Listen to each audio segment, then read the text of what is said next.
Let's move on sa ating theme for the month, moving into a new season. Mga kapatid, hallelujah, naranasan na ba natin yung new season na yan na inihanda ni Lord sa bawat isa sa atin? And this evening, ang aking ibabahagi sa inyo, letting go of the old. Alam nyo na, nakita ko to yung title, yung shinare ng program, pero bago yon, nangusap sa akin ng Panginoon nung nasa Bicol kami. Nice to be back pala sa mga kapatid for 1 month, mahigit 1 month and 1 week na nawala kami, Kaya pala parang kinakabahan ako Nanibago na naman, Habang nasa Bicol ako, nakita ko yung schedule. Sabi ng Panginoon, nangusap sa akin habang nagpe-pray kami, wala ka nang masyadong marami pang sasabihin. Wala raw ako masyadong maraming sasabihin, pero marami pa rin Pero ang sabi ng Panginoon, ikwento mo lang yung karanasan mo. Ayan, sabi ng Panginoon. At yun nga, tamang-tama siya dito sa pamagat na letting go of the old. Hallelujah. At ang ating key verse natin, napakaganda. Namnamin po natin yung verse na ito. Isaiah 43:18 to 21 siya, Ito ang sabi niya, ilibing mo sa limot at huwag mo nang alalahanin pa ang mga nangyari noong unang panahon. Hallelujah. Kaya saktong-sakto talaga siya doon sa karanasan ko, Masdan mo ako ay gagawa ng isang bagong bagay. Ito'y naghaganap na. Kapatid, kung minsan na hindi lang natin napapansin, gumagawa na si Lord sa buhay mo Amen? At naghaganap na. Hindi mo pa ba nakikita? Gagawa ako ng isang daanan sa gitna ng disyerto at magkakaroon ng ilog sa lugar na ito. Kumbaga, walang imposible sa Diyos Kahit mahirap yung pinagdadaanan natin, but sometimes the Lord is so good. Parangalan ako, maging ng mababangis na hayop gaya ng asong gubat at mga ostrich, sapagkat nagpabukal ako ng tubig sa disyerto upang may mainom ang mga taong hinirang ko. Nilalang ko sila upang maging aking bayan, upang ako'y kanilang laging papurihan. Alam nyo, kapag may ginawa si Lord sa atin, di ba, magagandang bagay, syempre, ang tendency nun, we will praise God, di ba? Parang, grabe Lord, ang galing mo. Ang tindi mo, Lord. At ito na nga ngayon, yung long and short.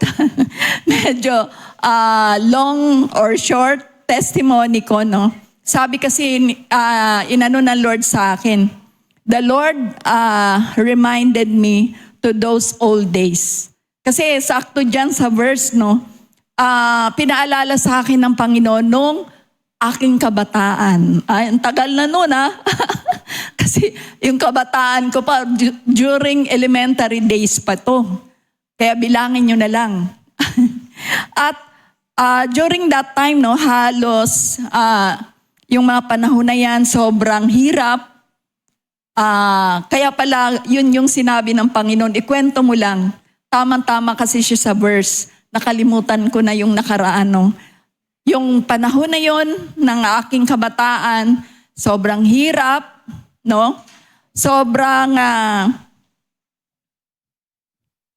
Sobrang hirap. Thank you, Sister Dina. Iniwan kasi kami ng aming mga magulang sa pagkalinga ng aking lola. Ayan, nagkahiwalay yung magulang ko. So, syempre, ang tendency, di ba, marami dito niyan, iwan tayo sa lola. Bahala kayo dyan sa buhay nyo. Syempre, habang nandun sa lola, sobrang hirap ng buhay namin. Pero dumating yung time, binalikan kami ng tatay ko. Binalikan kami doon sa lola ko. Kinuha kami. Kaya kami napunta ng Davao. Sa Cebu po talaga, Masbate po talaga kami galing. Napunta ng Cebu. Tapos napunta kami ng Davao. Dinala kami doon ng father ko. Sabi ko, wow, sa wakas, makakatikim na rin kami ng ginhawa. Ganun yung nasa isip ko, no? Siyempre, kinuha ka na ng magulang mo, no? Pero hindi pala ganun ang nangyari. Hindi po kami kayang pag-aralin ng father ko dahil may iba na po siyang pamilya, may mga anak, hirap din ang buhay. Gusto niya, stop na kayo, hanggang dyan lang kayo, hanggang grade 6. Sabi ko, hindi ako papayag na parang hanggang grade 6 lang ang alam ko, no? So, ang nangyari, kaming magkapatid, dalawa po kami that time na magkapatid, namasukan po kami. Nangatulong po kami sa syudad, no? At doon, namasukan kami para makakain, para makapag-aral. Alam nyo, during that time, medyo nagdadalaga na po tayo. Naranasan ko po, muntik po akong mapagsamantalahan 3 times.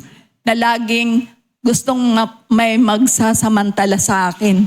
Ang ganda ko, no? Di ba? Ang haba ng hair ko kasi lagi nila akong pinag-interesan, no? Pero napakabuti ng Panginoon, no? Kasi during that time, kahit bata kami ng ate ko, lagi kaming nagsisimba. Naalala ko noon, lagi kaming nagsisimba.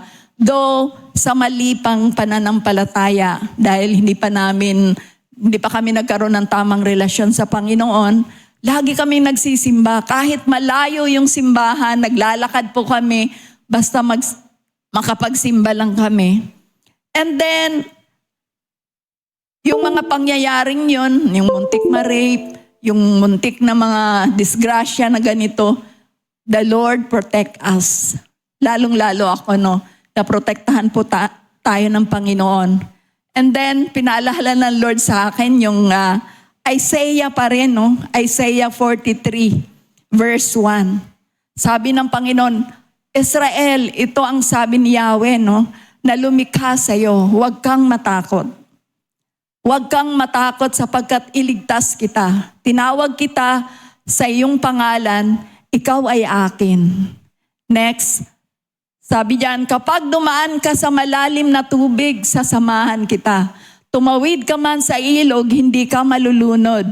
Dumaan ka man sa apoy, hindi ka masusunog. Hallelujah.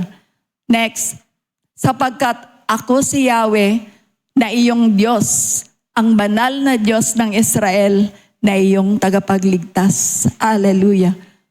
Na-realize ko lang siya, no, nito. Kung yung panahon na yon, na wala pa akong tamang relasyon sa Panginoon, niligtas niya ako. Diba? Ang banal na Diyos ng Israel, diba? Grabe si Lord. Sa ating slide dyan, sabi dyan, grabe si Lord. In spite of all the hardships, no? Kung maalala ko nga, hirap kami, walang makain, kailangan magtrabaho para makakain, makapag-aral. Pero na-realize ko talaga, in spite of all the hardships and circumstances, palagi siyang nandyan para iligtas tayo. Pansin niyo ba yon? Though kaya minsan mga kapatid, kahit hirap ka na, kahit medyo yung pinagdaanan mo, akala mo wala ng pag-asa, but then the Lord is always there for us. Amen? Hallelujah.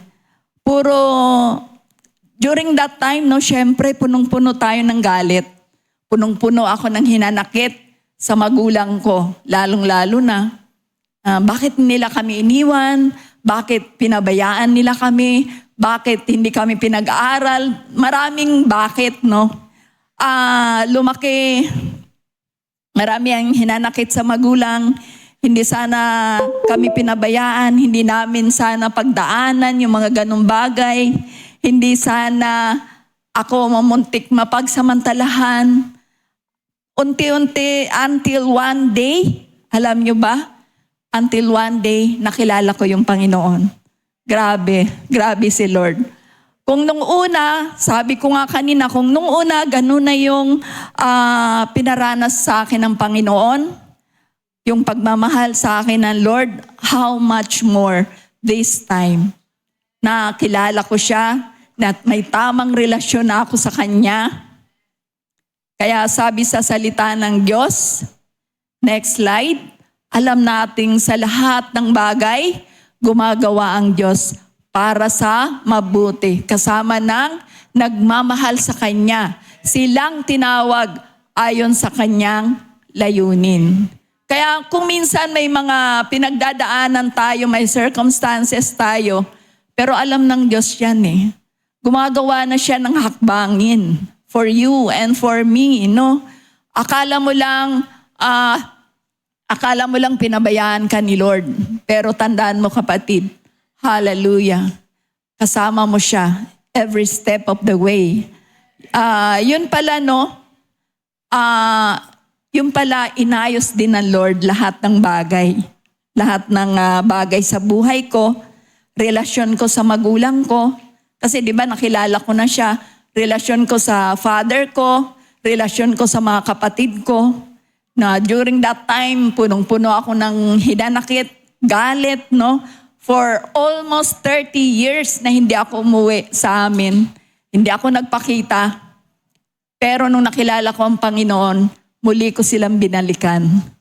At nandun, nagkausap, nagkaroon ng reconciliation, nagkapatawaran, at na-sharean ko yung tatay ko. Grabe.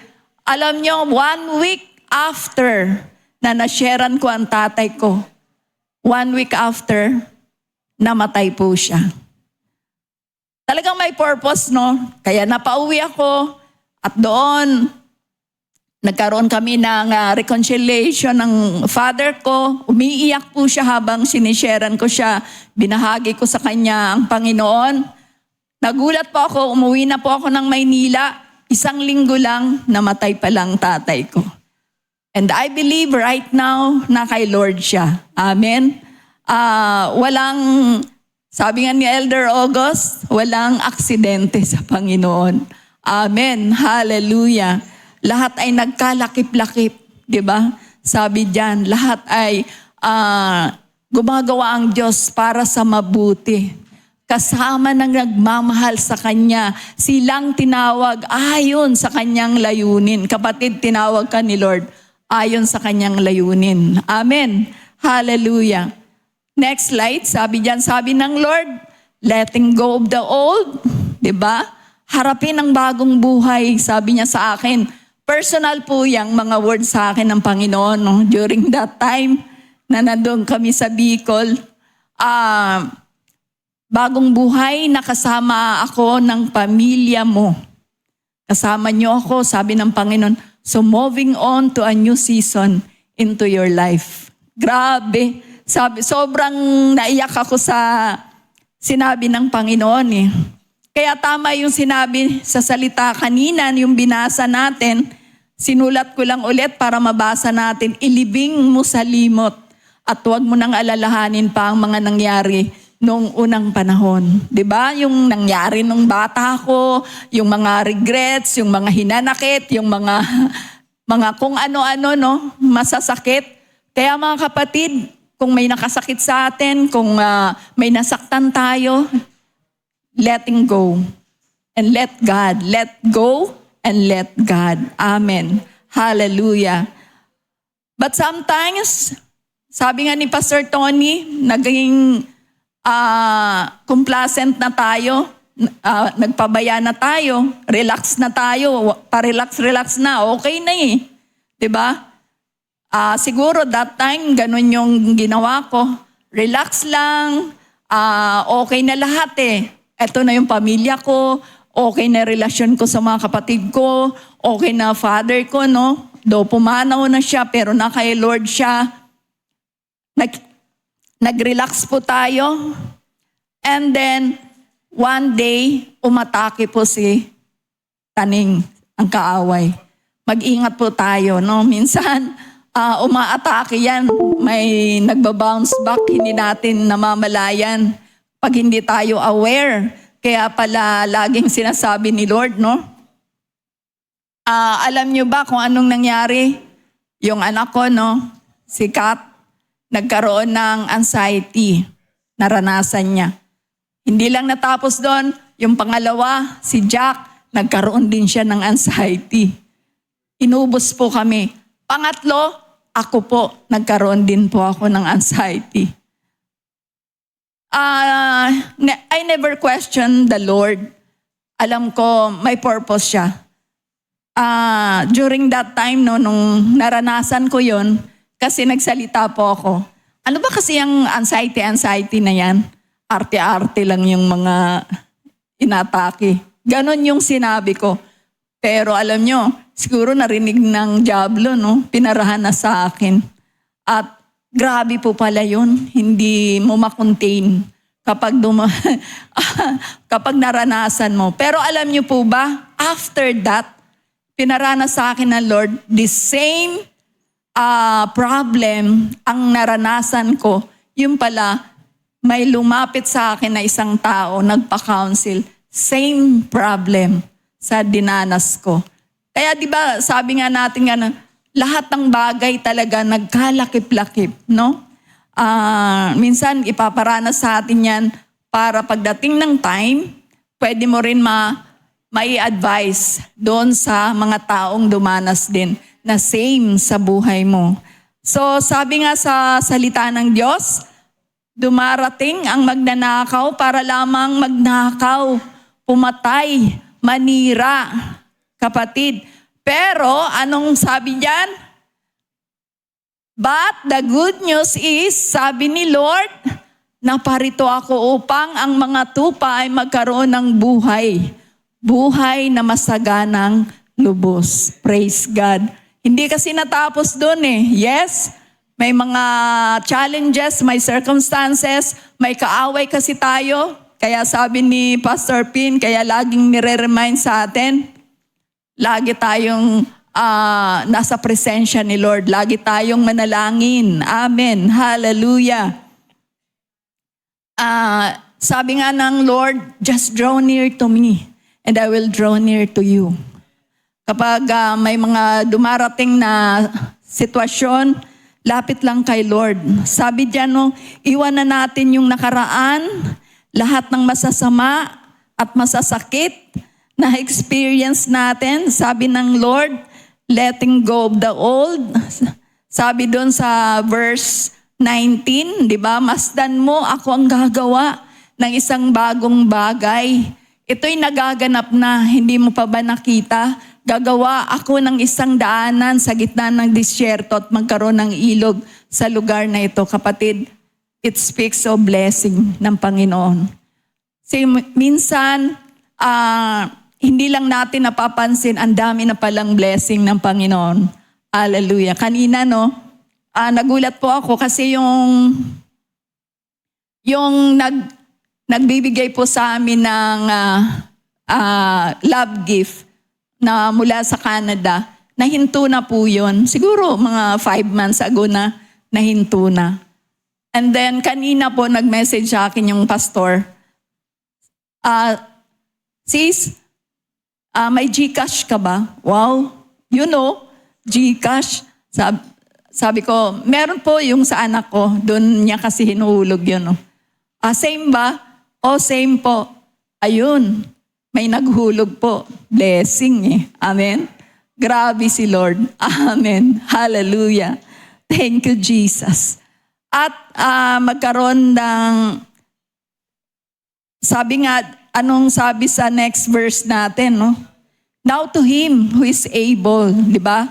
Kung minsan, akala mo, hirap ka na gipit ka na, pero gaya nga ng na-share ko sa inyo, no? Biglang may tatawag na lang sa'yo na, ano ba GCash mo? Ano ba account number mo? Like yung nasa Bicol po kami, no? May nagtanong, ano po bang account number nyo? Wow, yun yung pinaka-the best eh. Yung pag tinanong ka, mamaya bigay ko sa inyo yung account number ko Kasi sabi diyan, now to Him who is able to do exceedingly, abundantly above all that we ask or think, according to the power that works in us. Kapatid, gumagawa si Lord sa buhay mo. Nasa iyo ang Panginoon. Alalahanin mo, lagi mo siyang kasama. Sabi nga, He never leave you nor forsake you. Kung anong favorite to ni Amiga kung anong pinasimulan ni Lord sa iyo, lulubos-lubusin niya. Amen. Hallelujah. Kaya kapatid, tuloy-tuloy lang. Nakita ko ngayon, yung mag-asawang to. Tuloy-tuloy lang mga kapatid. Huwag hihinto. Kasi humihinto din yung biyaya. Amen. Kapag huminto tayo, hihinto din yan. Pero kapag tuloy-tuloy tayo, umaagos din yan, yung mga blessing ng Panginoon. Hallelujah. Aapaw yan. Sabi diyan sa ating next slide, the Lord is doing a new thing in our lives. Let's move on to our new season. Move on ka na. Maraming pinagagawa si Lord. Ayan, maraming pinagagawa si Lord sa atin. Hallelujah. There's no room for discouragement. Walang puwang yan sa atin, yung ma-discourage tayo. Focus lang kay Lord because He is the author and the finisher of our faith. Hallelujah. Maraming ino-open ang Panginoon, nakakatuwa, no? Like, natapos na yung ating mga Thanksgiving, no? Sa Giginto, successful, sa Taguig, sa Bicol, wow. At nag-uumapaw, natuwa po kami kasi bawat Thanksgiving natin, sa Giginto man nakita natin, no? Grabe yung mga blessing Sa Taguig, umaapaw din yung mga blessing ng mga kapatid. Hallelujah. At yung sa Bicol din, nakapagpa-raffle tayo, ang daming nasiyahan ng mga kapatid. At this coming Sunday, mga kapatid, huwag kayong mawawala. Hallelujah. Palakpakan nga po natin si Lord.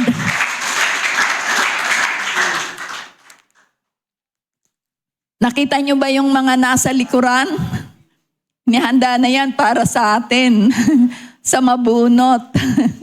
Kaya, tuloy-tuloy ang mga blessing. Hallelujah. Grabe ang Panginoon, no? And sabi diyan sa ating question, ayan. Sa gabing ito, what is your take home? What is your take home tonight sa ating pinag-aaralan? Amen? Ito yung sinabi sa akin ng Panginoon para ma-take home nyo. Sabi niya, letting go of your old self. Amen? Kasi yung dati nating buhay, you are now a new creation. Tandaan mo kapatid, kapag na kay Kristo tayo, isa na tayong bagong nilalang. Kaya iwan na natin yung dati nating buhay, dati nating pagkatao, yung dati nating pagkasungit. Letting go sa iyong katamaran. Ayan, to read the Word of God, to pray and fast. Kapag nanawagan po tayo this week, meron po tayong prayer and fasting. Join us. Meron po tayong prayer intercession every Wednesday. Don't watch. Palakpakan natin ang mga kapatid. Dahil marami na nang nag-involve. Dati nalulungkot kami. Lagi lang kaming 5. Ganyan. Yung Team Refresh, Pastor Felix and me. No? But now, ang dami nang nire-raise up ang Panginoon. Purihin ang Panginoon. Sabi ko kanina, di ba, maraming pinagagawa si Lord. So, do not focus on people para hindi ma-discourage. Yan po yung sinabi ng Panginoon. No? Huwag daw tayong mag-focus sa tao. Kasi kung minsan, kapag nakafocus po tayo sa tao, manghihina tayo Dahil ang tao, hindi yan perfect, di ba? Hindi yan perfecto. Kahit perfecto ang pangalan niya, si Lord lang ang perfect. Amen? Kaya kung nag-focus tayo sa Panginoon, ay sa tao, matitisod tayo Ma-discourage tayo. Kaya Personally, no, sinabi ng Lord, do not focus on people. Sabi niya, kasi nga, para hindi daw tayo ma-discourage. Amen. Hallelujah. Kasi minsan, kaya nawawala yung ating mga kapatid. Ayoko nang umattend dun kasi inis na inis ako pag nakita ko yung isang kapatid dun. Ganun di ba? Anong sabi? Letting go of your bitterness, your hatred, but instead draw near to God and He will draw near to you. Amen. Hallelujah. Ang sabi diyan, letting go of your, tama, yun pala yun. At sabi diyan, and He will draw near to you, no? Moving on into our new season, magpatuloy tayo. Lilipat na kasi tayo, di ba? Tapos na ang 2024. Ano yung sabi ng Lord nung mga first few months? Malaki, mabigat, di ba? Through Amiga, no? Elevation, promotion, ang daming word ng Panginoon sa atin. Be steadfast and immovable, no? Gumawa lang tayo ng gumawa para sa kaharian ng Panginoon. Hallelujah. We will be moving on to another season of blessing, another season of abundancy. Hallelujah. At maraming kaluluwa ang gustong dalhin ng Panginoon sa bahay-sambahan ng Sanctuary of the Most High God. Kasali ka doon, kapatid. Kasama ka doon. Gusto ni Lord, lahat tayo sama-sama. Sabi nga, how beautiful it is for the brethren to dwell together in unity. Diba? Sama-sama tayo, praise God sa buhay ng mga kapatid. At lalong-lalo na, dati, laging mga kananayan ang laging ginagamit, no? But praise God, ang mga katatayan natin nag-level up na. Purihin ang Panginoon. Sila ngayon, parang ang mga nanay, parang ang nawala. Hindi, busy lang kasi ang mga nanay para sa gawain ng ating bahay-sambahan. Purihin ang Panginoon. Next verse, sabi dyan, no? Philippians 3:13. Matatapos na po ako. Alam nyo naman ako. Mabilis. I do count myself to have apprehended, but one thing I do, forgetting those things which are behind and reaching forward to those things which are ahead. Amen. Tinagalog natin to para maintindihan. Mga kapatid, hindi ko ipinapalagay na makamit ko na ito, ngunit isang bagay ang ginawa ko habang nilimot ko ang nakaraan at sinikap na marating ang layuning nais kong makamtan.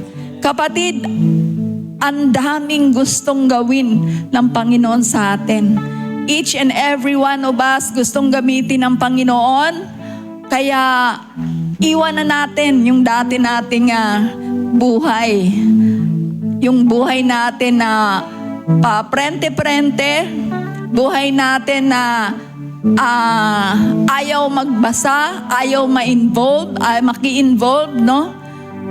Gawin lang natin yung pinapagawa ng Panginoon. Hallelujah. For the Lord, gusto ng Panginoon, gamitin ka. And this coming 2025, napakaraming activity. Ang daming gustong gawin ng Panginoon sa buhay mo, kapatid. At isa ka doon sa gustong gamitin ni Lord. Amen. Hallelujah. Kaya mag-involve po tayo. Bawat ministeryo, no, sa mga dads, yan, lagi silang may evangelism, no, street preaching. Meron na tayong ino-open ngayon, hospital ministry, the dads and the moms, mga women ministry, no. Nung nasa Bicol po kami, no, nangusap sa akin ng Panginoon, grabe. Hallelujah. Pinakita sa akin ng Lord yung pinakita sa akin ng Panginoon yung kulungan. Habang pinakita sa akin ng Panginoon yung kulungan, grabe yung iyak ako ng iyak. Talagang nagtutuwad na ako sa may kama, no. Hindi ko ma-contain kung bakit, no. Alam niyo kung bakit? Pinapupuntahan pala ng Panginoon yung mga nasa kulungan. Nagulat ako, nag-post si Pastor Felix Nagpunta rin pala sila sa kulungan. Same spirit talaga, no. Tapos, yung hospital bed, pinakita po sa akin. Sabi ng Panginoon, ibalik mo yung ministry ninyo na pagpunta sa mga hospital. Dalawin ninyo yung mga nalulumbay, yung mga nangangailangan ng panalangin, yung mga nasa kulungan, yung mga nakakulong, sabi ng Panginoon. So, yun po yun, this upcoming 2025, kasama ang mga evangelism team, no? Sila Pastor Felix, no?